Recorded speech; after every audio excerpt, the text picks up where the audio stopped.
Queridos amigos, sean bienvenidos a esta nueva edición de Panorama Internacional correspondiente al domingo 20 de julio del año 2025. Y quiero comenzar con un alto al fuego que se ha anunciado en Siria bajo el amparo de Estados Unidos. En la jornada de ayer el gobierno de Siria confirmó el alto al fuego con Israel. Esto ya había sido anunciado el pasado viernes por Tom Barrack, que es el enviado especial de Estados Unidos en Siria. Alto al fuego que se ha visto confirmado por el anuncio de la oficina del presidente sirio, donde se plantea la presidencia de la República Árabe Siria declara un alto el fuego inmediato y completo. Voy a explicar un poquito cómo es la génesis en lo posible de este conflicto. Hay primariamente enfrentamientos entre grupos beduinos y drusos en una provincia del sur de Siria. Explico un poco para clarificar. Los beduinos son árabes nómadas que se fueron expandiendo durante las conquistas árabes del siglo VII, prácticamente en todos los países de la costa del Mediterráneo, desde Egipto hasta Marruecos, hay beduinos que están organizados en un cierto esquema tribal y ellos se consideran descendientes del pueblo árabe, incluso beduino. La palabra viene traducida a lo que sería morador del desierto. Insisto que son más que nada nómadas. La imagen tradicional que nosotros tenemos de los beduinos son la de pastores nómadas con sus caravanas cruzando el desierto. Ellos se dedican generalmente al comercio, aunque hay otros grupos dentro de los beduinos que se han hecho sedentarios, que son agricultores, etcétera. Suelen organizarse por grupos en cuanto a parentesco. La unidad dentro de esa organización más pequeña es la familia, después está el clan y por último la tribu. Los niños más pequeños suelen estar al cuidado de sus madres hasta que cumplen 7 años, momento en que empiezan a acompañar a su padre en sus tareas cotidianas. Las mujeres suelen preparar la comida, tejer, coser.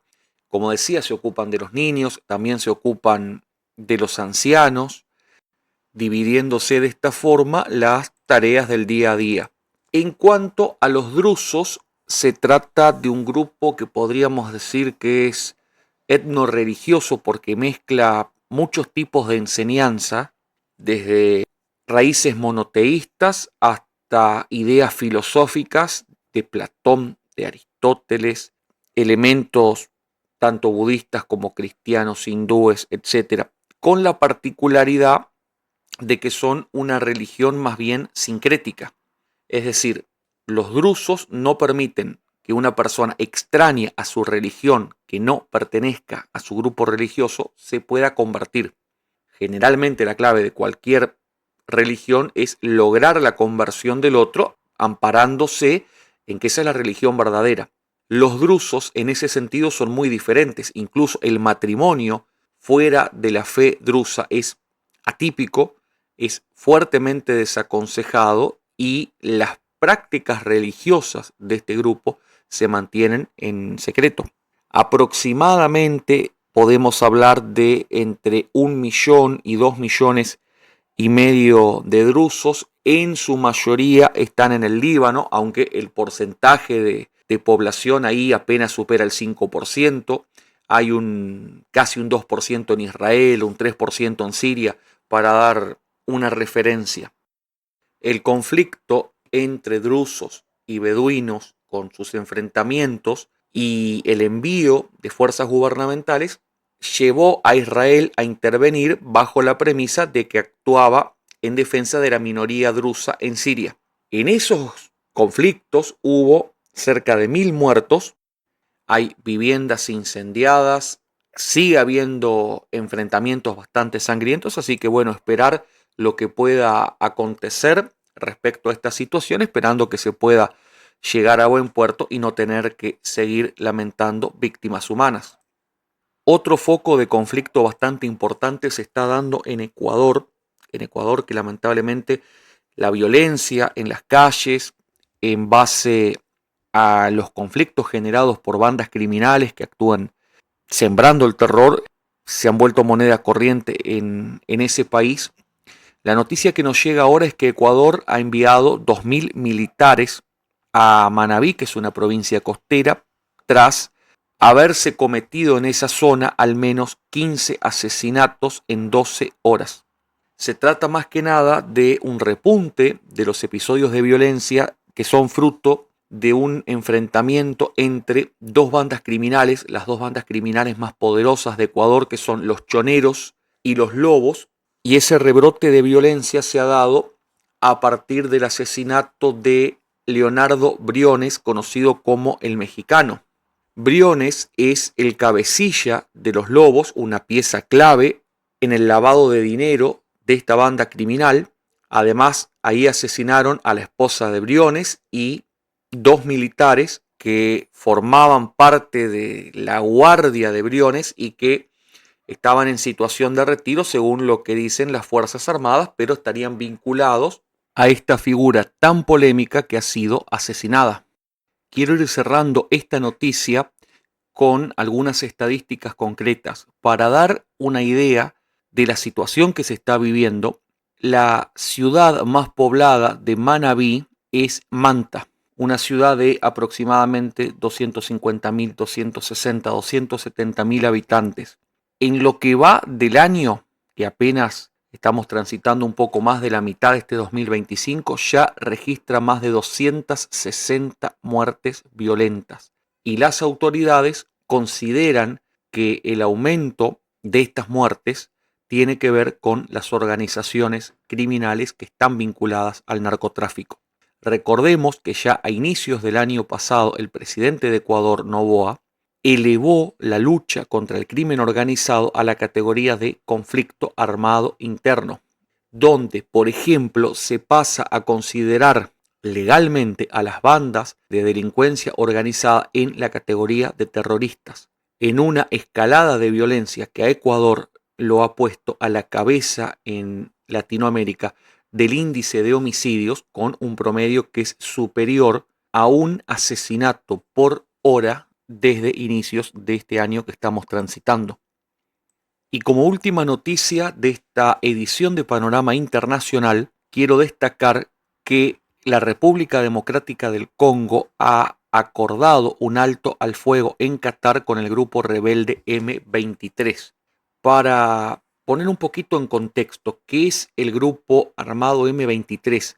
El nombre viene del movimiento 23 de marzo. Es un grupo militar rebelde que opera en ciertas áreas de la República Democrática del Congo, que está involucrado en un conflicto armado con el gobierno de aquel país, lo cual, por ejemplo, ha ocasionado el desplazamiento de un gran número de refugiados. El Congo es un país que lamentablemente está acostumbrado a los conflictos armados a gran escala, prácticamente permanentes.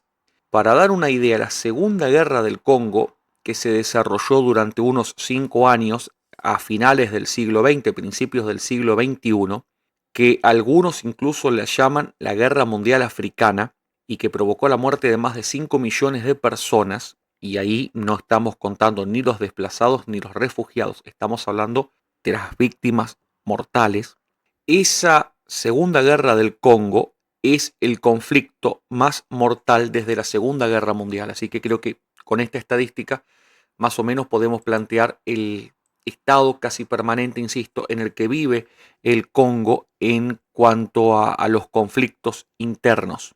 Pero volviendo a este movimiento 23 de marzo, al grupo M23, se constituye en el año 2012 cuando unos 300 soldados, la mayoría de los cuales eran miembros antiguos del Congreso Nacional para la Defensa del Pueblo, estos soldados se rebelan contra el gobierno del Congo bajo el argumento de las condiciones desastrosas del ejército y la poca disposición gubernamental a implementar ciertos tratados que se habían acordado en años anteriores.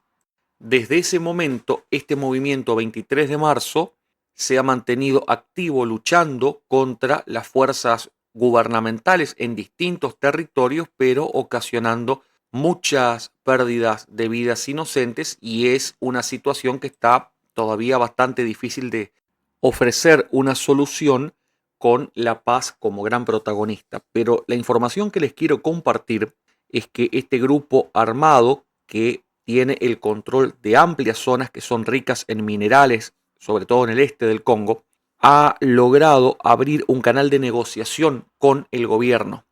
Este acuerdo se produce tras unos 3 meses de negociaciones en Qatar entre ambas partes.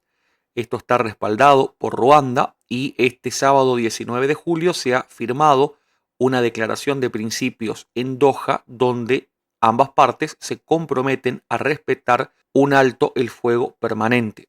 Lamentablemente no quiero sembrar el desencanto con este comentario, pero siempre estas informaciones de un alto al fuego entre dos grupos, sea un Estado, un grupo armado o entre dos estados que están teniendo algún tipo de rivalidad, de disputa, haya o no escalado a través del tiempo de forma permanente. Esto siempre tomémoslo con pinzas, porque basta que una de las dos partes cambie de perspectiva en relación a lo acordado para que todo se eche a perder. Este acuerdo puntual representa un intento más de poner fin a años de violencia que ha dejado secuelas muy importantes en el Congo.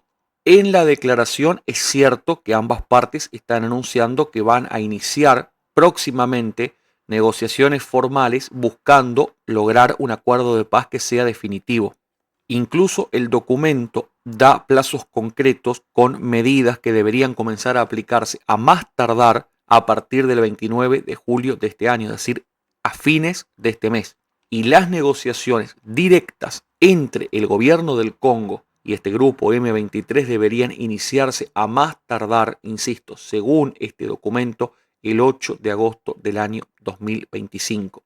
Recordemos que este grupo M23 en los meses de enero y de febrero de este año tomó zonas que son muy ricas en minerales, como planteaba recién, en el este de la República Democrática del Congo, en, digamos, una ofensiva relámpago que representó una nueva escalada en cuanto a ese conflicto que ya venía desarrollándose. Por toda la situación descripta, pese al optimismo que para cualquiera representa este nuevo acuerdo, muchos observadores internacionales insisten en que hay que mantener la prudencia, no tener falsas expectativas hasta que se vean avances medianamente serios, teniendo en cuenta que el este del Congo ha sido escenario de acuerdos de todo tipo en lo que a la búsqueda de la paz se refiere en las últimas décadas. De esta manera damos fin a esta edición de Panorama Internacional.